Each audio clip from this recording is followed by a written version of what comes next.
not want to walk to the cross. But listen to his prayer. It's echoed from Matthew 6.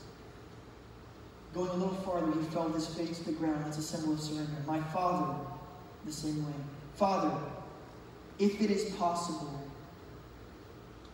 your will, you in perfect power, in perfect holiness, may this cup be taken from me. So he makes a request. Jesus makes a request and says, he's making a physical request. He knows that his spirit is going to be tried. He knows that his mental state is going to be pressed. He's going to be stripped naked and put on a cross in front of everyone that he created, humiliated, dragged through the streets of the cities that he built, to die on a hill that he created. And then a spiritual one, keep temptation far from me. If it is your will, let this cup pass from me.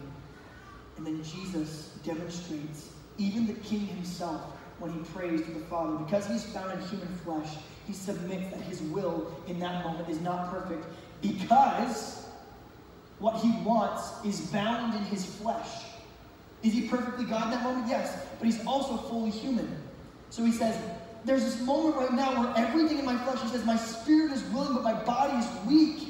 In the weakness of my condition, would you please not make me suffer? But the prayer of a righteous man and a righteous woman always has that word in it. But yet, a conditional that says, in my brokenness, I make this request. I request this of the orange circle. But you who sees the bridge, not my will, but yours be done. Matthew 26 gives us that perfect example of Jesus in communication with the Father. There's no babbling on. There's no long Asian words. It's just a son before a father saying, would you please? But if not my will, but yours be done. I remember teaching at Hume Lake 5 years ago now, and it's a big camp up in Central California, and my wife was 8 months pregnant with my son, Peyton. And you have to do kick counts every day that late in the pregnancy, and you're supposed to get a certain number of them per hour. And Peyton hadn't moved, my wife hadn't felt Peyton move in 18 hours. And I taught on suffering that night to the students, and I said, Jesus didn't come so that you wouldn't suffer, so that in suffering we would become more like Christ. I taught about the importance of Romans 5:3-5. We rejoice in our suffering. Suffering produces perseverance, perseverance, character, hope, and hope does not disappoint us. James chapter 3, James chapter 1. The suffering is able to create. So I taught all about suffering, and I get back to my room, my wife is just crying because she's going, the baby's not moving. It hasn't moved all day. I said, well, have you eaten spicy food? Have you drank a lot of sugar? Have you jumping jacks? So he's like, what do you mean? What do you mean the baby hasn't moved? He's like, we didn't know it was a boy or a girl. The baby's just not moving. So I'm sitting on the bed, I put my hand underneath your stomach, and every time our heart beats, I'm like, oh, no, that was just our heartbeat. And now my tears start to flow out, and I'm so mad. And I start praying out loud. Like, is this it? Is this your big plan? You go to Hume Lake, Chris, and you get in front of all 1,500 high school students, you start talking about suffering, and then don't worry, I'm going to usher you into the pit of it. So now you can go, you're really having a testimony tomorrow, Chris. Can't wait till you get on stage tomorrow and talk about how you had this late, just dead baby, or I still have to give birth to this. Are you kidding me?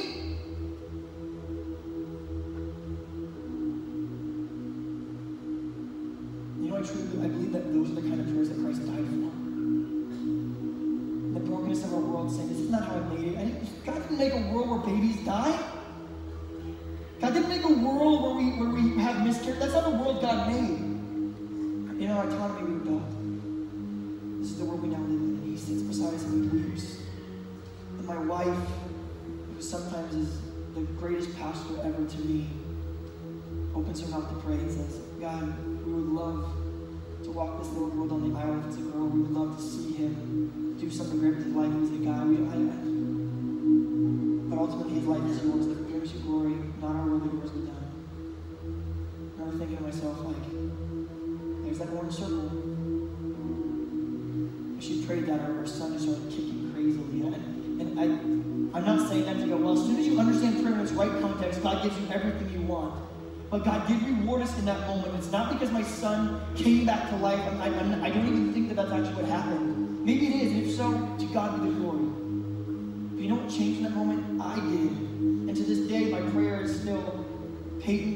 entrusted Peyton to me. You entrusted Harper and Brady and Calvin. You entrusted all these kids to me.